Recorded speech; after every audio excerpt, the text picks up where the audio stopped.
Kabanata 571. Ang ahas na ito ay halatang makamandag, at ang bilis nito ay napakabilis. Hindi lang iyon, ngunit ang kakayahan nitong magtago ay kamangha-mangha din, at ang depensa nito ay kakilakilabot. At saka, ang aking energy gathering skill ay hindi makaiwas sa pag-atake nito at nakita niya ito. Sa pag-iisip ng mga katangian ng makamandag na ahas na ito, naging seryoso ang mukha ni Zephyr. Sa bahagyang paggalaw ng kanyang daliri, kumidlat ang kidlat at idinagdag ang isang whip of sword focus. Pakiramdam. Tiyak na, sa sandaling huminto si Zephyr, ang makamandag na ahas ay biglang lumipad muli. Sa pagkakataong ito, ang bilis nito ay mas nakakamangha, at ito ay lumabas mula sa kanyang bibig na may mabangis na berdeng, poison arrow. Boom! Klang! Nag-drawing si Zephyr ng fist print gamit ang kaliwang kamay at mabilis na pinunit ang bladed energy gamit ang kanang kamay. Dagandong. Mabilis na tumama ang mar-angle na focus ng kamausa, poison arrow, sa bibig ng kalaban.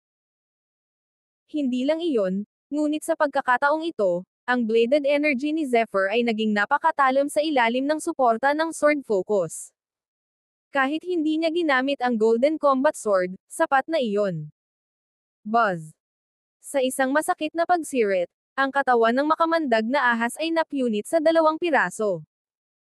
Pumasok din sa katawan nito ang makamandag na palaso na nabaligtad na ng puwersa ng kamao ni Zephyr. Agad na tumalsik ang malakas na lason sa katawan nito. Sa isang kisap mata, ang kalahating katawan ng ahas ay naging dugo. Nakakamangha ang lason na ito.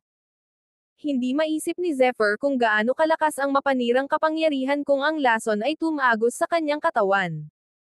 Sa daan, nakatagpo si Zephyr ng maraming makamandag na ahas na tulad nito. Sa kanyang kamao at husay sa espada, hindi niya ginamit ang Golden Combat Sword. Sa wakas, pagkatapos maglakbay si Zephyr ng 100 milya, ang 10 napakalaking itim na bundok na iyon ay lumitaw sa kanyang harapan mula sa malayo. Sa harap ng bundok, may malalim na daanan. Parang kuweba ang pasukan. Sa paligid ng daanan, maging sa kalangitan, isang kakaibang pagbabago ang lumabas mula sa loob paminsan-minsan. Higit pa rito, ang pinakanakakagulat na bagay ay ang kalaliman ng daanan na ito ay lalong namumula, na kalaunan ay nagiging maliwanag na pula. Evil Breaking Eye. Nang maramdamang may mali, bahagyang kumunot ang noo ni Zephyr. Bigla niyang nakita ang lahat sa paligid ng daanan. Walang kakaiba. Kumunot ang noo niya. Walang nakitang kakaiba si Zephyr, ngunit naramdaman niyang may mali. Teka. Biglang nakita ng Evil Breaking Eye ni Zephyr na sa isang lugar kung saan may dugo, may bahagyang paggalaw. Buhay ito. Nabigla, biglang napagtanto ni Zephyr na may mali. Ang mga madugong lugar na ito ay hindi mga batong pader o bato, kundi mga buhay na nilalang. Isang paniki, sunod-sunod talaga ang paniki. May mga paniki na nagtatago sa kailaliman ng daanan. Mga paniki na kulay dugo. Sa oras na ito, naiintindihan din ni Zephyr. Ang lugar na ito ay hindi isang simpleng daanan, ngunit sa halip ay isang bloodbath nest. Sa oras na ito, sa tulong ng Evil Breaking Eye, malinaw na nakikita ni Zephyr ang mga kakaibang bloodbath na iyon. Ang mga bloodbath na ito ay hindi gumagalaw na nakasabit sa daanan. Nagmukha silang mga bato, ganap na pinagsama sa buong espasyo. Kahit na tumingin ang isa sa malapit, maaaring hindi sila makita. Gayunpaman, naramdaman ni Zephyr ang uhaw sa dugo na aura mula sa mga mukhang matigas na lalaki. Kabanata 572. Natitiyak niya na ang paninigas ng mga bloodbath na ito ay isang pagbabalat kayo lamang, ngunit sa sandaling nilapitan sila ng mga tao, sapat na ang mga taong ito upang mapunit ang lahat ng kanilang buhay sa isang iglap at agawin ang lahat ng kanilang sigla. Kung hindi ko pa ito natuklasan ng maaga, ang tunay na enerhiya sa aking katawan ay hindi makakagawa ng isang proteksyon na tindig. Sa sandaling natapakan ko ito, kahit ako ay nasaktan ng husto. Nahulaan ko na ito ng maaga. Nagligtas ito sa akin ng maraming problema. Habang malalim ang iniisip niya ay bahagyang gumalaw ang pagitan ng mga kilay ni Zephyr. Ang mga bahid ng apat na sinaunang simbolo ay kumikislap at umagos tulad ng mga banal na agos, na paikot-ikot na may mga pattern ng kulog, na parang totoo. Boom! Gumalaw siya ng daan-daang metro sa bawat hakbang. Mabilis.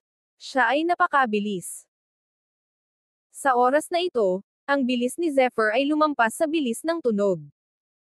Maging ang mga bloodbath na ito ay hindi inaasahan na magiging ganoon kabilis ang takbo ni Zephyr Khan. Hanggang sa na-shuttle ni Zephyr ang isang katlo ng CP na sa wakas ay nag-react sila. Pagkatapos, isang matalim, uhaw sa dugo na dagandong ang narinig. Sa susunod na sandali, hindi mabilang na mga pulang dugo na figure ang biglang sumugod patungo sa katawan ni Zephyr. Ang matatalim na hiyawan ay tila hindi masyadong malakas, ngunit sa isang iglap, nayanig nila ang buong daanan, na naging sanhi ng mga bitek upang kumain. Natuklasan ako. Hindi inaasahan ni Zephyr na magiging mabilis ang reaksyon ng mga lalaking ito. Sa isang iglap, pinalibutan siya ng mga ito, lalo na ang tunog ng bloodbath. Ito ay isang kakaibang tunog na maaaring tumagos ng malalim sa kaluluwa. Kung ito ay isang ordinaryong martial artist, ang kanyang kaluluwa ay nasaktan o napunit pa sa malakas na tunog na ito. Patuloy ang isang matalim na tunog sa paligid niya. Nakabuo pa ito ng maraming makapangyarihang espiritual na mga poster ng pagputol. Mabilis na nagsalubong ang mga kilay ni Zephyr. Nagpatuloy ang daloy ng kuryente. Boom! Boom! Napakalakas ng spirit energy ni Zephyr. Tulad ng isang Diyos na nagmulat ng kanyang mga mata, ang makapangyarihang mapangwasak na kapangyarihan sa paligid niya ay nagsimulang magkaroon ng tahimik. Sa susunod na sandali, hindi lamang nito nabasag ang malupit na tunog ng nakapalibot na mga bloodbath, kumalat pa ito sa lahat ng direksyon. Sizzle sizzle. Ang pag-atake ng kaluluwa ay walang gaanong epekto, at ang kabagsikan ng mga bloodbath na ito ay nabawasan ng kalahati. Habang gumagalaw ang kuryente, agad nitong nadurog ang mga bloodbath na umaagos. Buzz! Nang marating ni Zephyr ang ikatlong bahagi ng daanan, isang malakas na tunog ng pagpunit ang narinig. Pagkatapos, mahigit isang dosenang mga higanteng nilalang ang naglabas ng mga sinag ng pulang dugo at sumugod sa kanila. Kahit medyo malayo pa sila, sapat na ang malakas na amoy ng dugo para magkasakit ang mga tao. Puff! Puff! Casual na iwinagayway ni Zephyr ang isang stream ng energy. Sinamantala niya ang pagkakataon na sumugod sa kabilang panig. Naabot na ni Zephyr ang level 6 agility. Bagamat hindi niya ginamit ang kanyang buong lakas, maaari pa rin siyang umabot ng 30%. Higit pa rito, mayroong isang maliit na sword focus sa loob, na halos kasing talas ng buong pag-atake ng isang level 5 agility expert. Gayunpaman, sa sorpresa ni Zephyr, hindi nagtagal matapos ang kanyang lakas na tumawid sa void, isang dosenang pulang anino ang biglang sumigaw. Sa sumunod na sandali, halos 100 markang eskarlata ang sumugod sa isang iglap. Pagkatapos, hindi lamang naputol ang kanyang lakas sa isang iglap, ngunit nagpatuloy ang pag-atake ng kanyang kalaban. Kabanata 573. Klang! Ang kanyang katawan ay parang isang mahabang talam, at ang mukha ni Zephyr ay parang tubig. Tapos, sinuntok niya. Sa ilang sandali, ang kamao na focus ay tumingin sa paligid na may paghamak, tulad ng isang dragon na nakikipaglaban sa mabituing kalangitan. Ang mga anino ng makakapal na kamao at ang walang katapusang fist na focus ay sapat na para bumaba ng bundok. Habang umaatake siya, nakita na ni Zephyr ang tunay na mukha ng 12-12 ng mga nilalang na pulang dugo sa kanyang tapat. Sila ay higit sa 12 ng bloodbath. Gayunpaman, hindi tulad ng mga bloodbath na kakapatay lang ni Zephyr Khan, ang mga bloodbath na ito ay mas malaki ang laki, at bawat isa sa kanila ay tiyak na lumampas sa mga kakapatay niya lang. Hindi lang iyon, natatakpan din ang kanilang mga katawan ng mga kaliskis na pulang dugo. Ang kanilang malalaking pakpak na laman ay pumapagasgas, at ang kanilang mga kuko ay matutulis din. Ang kanilang mga pangil ay kumikislap, na lubhang kakilakilabot.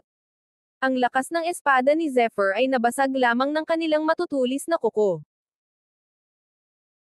Mas malakas ang mga bloodbath na ito kaysa sa mga kanina lang. Dapat sila ang mga elite sa mga bloodbath na ito. Habang nag-iisip siya, hindi nagpakita ng anumang takot si Zephyr. Bagamat makapangyarihan ang mga bloodbath na ito, maihahambing lamang sila sa mga eksperto sa level 5 agility. Si Zephyr ay hindi natatakot sa kanila.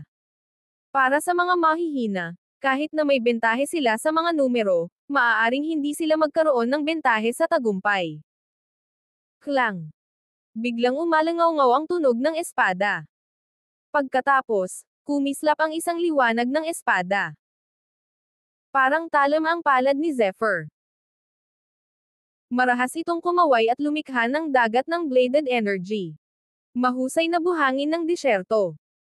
Gamit ang kanyang palad bilang isang espada, ganap na ipinakita ni Zephyr ang pagiging eskremado na kanyang naunawaan sa disyerto ng kamatayan. Ang bugzo ng rumaragas ang hangin ay gamulong, na parang may buhangin sa buong kalangitan. At ang buhangin ay gawa sa lakas ng espada, na lubhang matalim. Buzz! Habang sumasayaw ang laman at dugo, walang ibang buhay sa loob ng radius na daan-daang metro. Napatay din ang nakapalibot na mga bloodbath. Sa oras na ito, hindi masyadong nakaka-relax ang mukha ni Zephyr. Sa oras na ito, malapit na niyang marating ang dulo ng daanan. Kahit sa harap niya ay malabo niyang nakikita ang kaunting liwanag. Halatang kumikislap ang ilaw sa labas ng daanan. Gayunpaman, kung ihahambing dito, nadama ni Zephyr na ang isang kakilakilabot na pagbabago ay tila nakalok sa kanya. Ang pagbabago-bagong ito ay napakabangis, na may malakas na aura na uhaw sa dugo. Ito ay 100 beses na mas malakas kaysa sa bloodbaths at maging ang mga elite sa kanila. Buzz! Nang biglang kumislap ang figure ni Zephyr at hindi tumigil sa pagsulong, isang malakas na tunog ng pagpunit ang biglang narinig mula sa guwang. Pagkatapos, nagsimula ang isang nakakatakot na bitek sa guwang. Sa gitna ng mga bitek na ito, may nabubulok na aura na dumadaloy. Kung saan man ito magpunta, parang mabubulok ang lahat. Dagandong! Ang tunog ng punit ay napakabilis na nakarating kay Zephyr sa isang iglap. Sa oras na ito, ang tunog ng luha ay naging isang dagandong. Laking gulat ni Zephyr nang makitang may mga puyo ng tubig sa kanyang harapan. Ang puyo ng tubig ay nabuo sa pamamagitan ng pagbagso ng hangin. Ang bawat puyo ng tubig ay nagdadala ng aura ng kamatayan at pagkabulok. Kapag ito ay nilamon ng puyo ng tubig, kahit na ang matigas na bato ay agad na mapupulbos.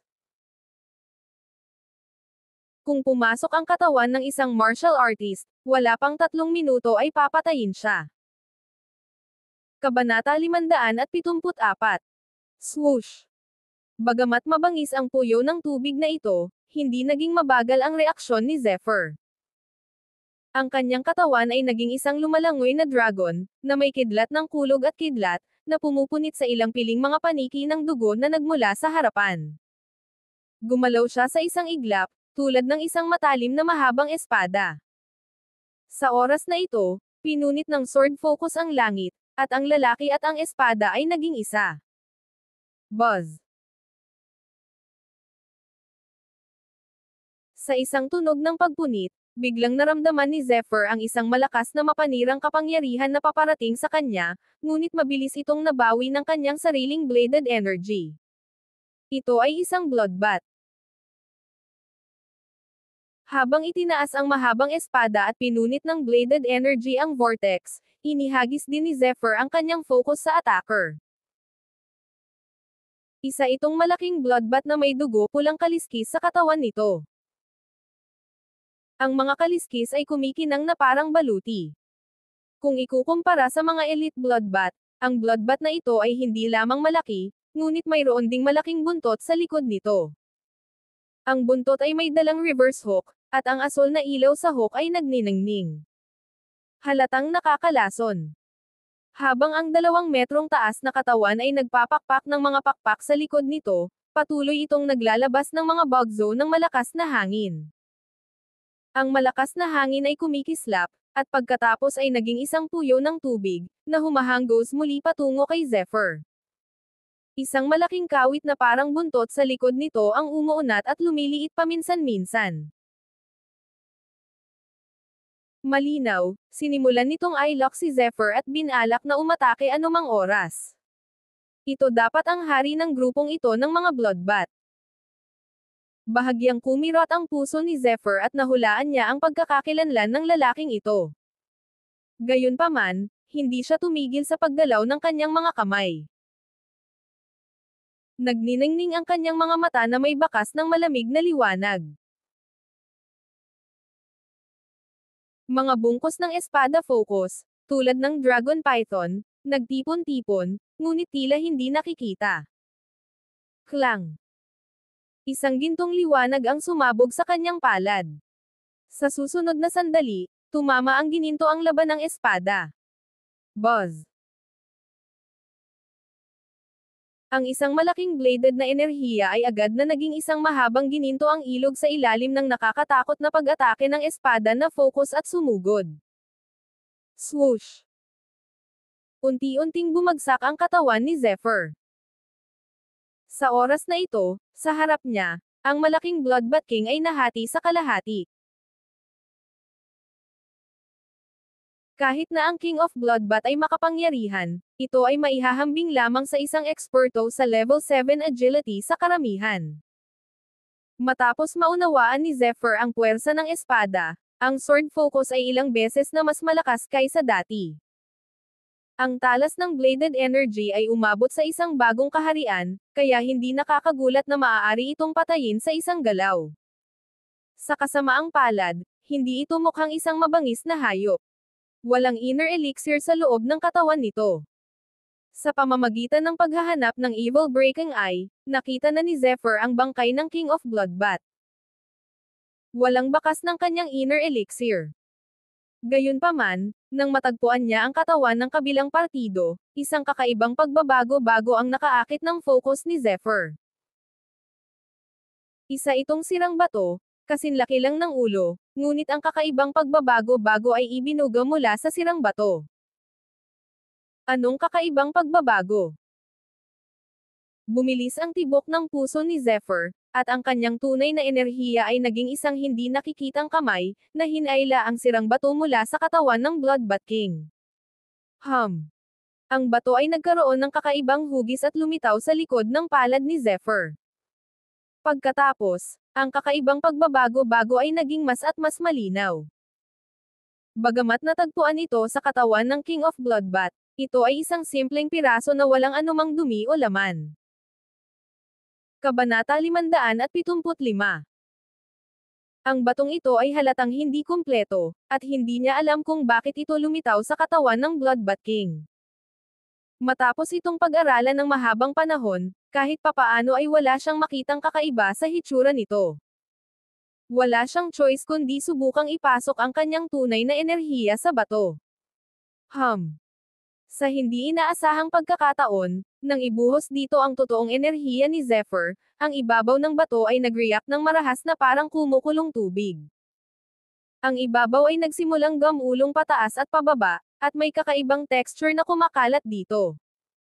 Ang proseso ay tumagal ng halos 15 minuto. Pagkatapos, sa harap ni Zephyr, nawala ang sirang bato, nag-iwan ng puting slate na kasing laki ng palad, na halatang isang uri ng materyal. May mga sinaunang karakter dito, ngunit sa ilalim ng puting slate, halatang sira at nasira ito. Malinaw, malapit itong konektado sa orihinal nitong hindi kumpletong hitsura. Ito ang mga sinaunang karakter mula sa panahon ng dynastic. Sa pagtingin sa mga salita dito, biglang bumilis ang tibok ng puso ni Zephyr. Sa kanyang nakaraang buhay, dahil sa kanyang katawan, hindi siya nakapagsanay ng martial arts. Sa makatuwid, nagustuhan niyang pag-aralan ang ilang mga sinaunang Hansil at may mataas na kakayahan sa mga sinaunang karakter na ito. Kung sino pa man ito, maaaring hindi nila makilala ang mga salita, ngunit madali niyang nabasa ang mga ito. His Spirit-breaking sword palm. Hindi nagtagal, natapos ni Zephyr na basahin ang nilalaman na naitala sa puting slate. Isa itong makapangyarihang martial technique, napakalakas na kahit si Zephyr ay naantig. Mayroong tatlong antas ng martial techniques: body attunement, mind attunement at soul attunement. Ang bawat level ay nahahati sa tatlong grades. Tulad ng para sa martial techniques sa itaas ng soul attunement, hindi pa sila nakita ni Zephyr Khan dati. Narinig lang niya na may mas makapangyarihang martial technique sa itaas ng soul attunement. Gayunpaman, hindi ito ang gusto niyang malaman ngayon. Tulad ng para sa martial arts techniques na ginawa ni Zephyr, sa pamamagitan ng pagpapatakbo ng kanyang electrical power, ay nagkaroon ng higit na pangunawa sa ritmo ng hangin. Ngayon, ang Thunderfoot ay napakalapit sa paggalaw ng katawan ng mind attunement, at kahit na ang pinakamasama ay ang sukdulan ng upper grade body attunement. Ang nakakagulat kay Zephyr ay ang Spirit-breaking sword palm ay isang mababang grade martial technique ng soul attunement. Low-grade martial techniques ng soul attunement.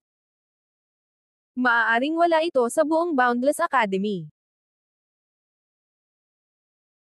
Pagkatapos ng lahat, kapag matagumpay na naisagawa ang martial technique ng soul attunement, aabot ito sa antas ng pagbagsak ng mga ilog at dagat. Maging ang bawat galaw ay naglalaman ng walang katapusang mapanirang kapangyarihan. Mayroong kahit ilang martial arts realm cultivator na, pagkatapos makakuha ng makapangyarihang martial techniques, ay maaaring lumaban at pumatay ng mga kaaway sa mas mataas na antas. Sa makatuwid, ang martial technique ng soul attunement ay isa lamang maalamat na pag-iral. Spirit-breaking sword palm ay isang palm technique, ngunit isa rin itong sword technique.